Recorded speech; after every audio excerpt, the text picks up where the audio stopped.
মশলাটা কষানো হয়ে গেছে, ছোট মাছ রান্না করব আজকে।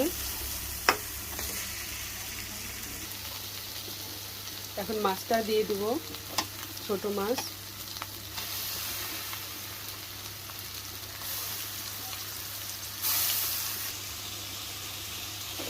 মাছটা কষাচ্ছি, কষানো হয়ে গেলে একটু পানি দিয়ে দেব। ছোট মাছ তো এজন্য এভাবে রান্না করতে, ভাজে রান্না করি না।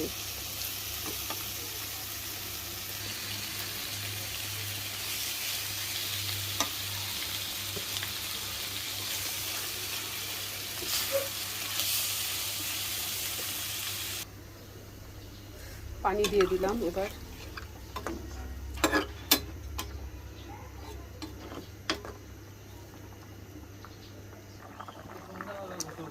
এখন জিরার গুঁড়া দিয়ে দিলাম। রান্নাটা শেষ আমার, হয়ে গেছে রান্না। ছোট মাছ আজকে ভুনা করলাম টমেটো দিয়ে।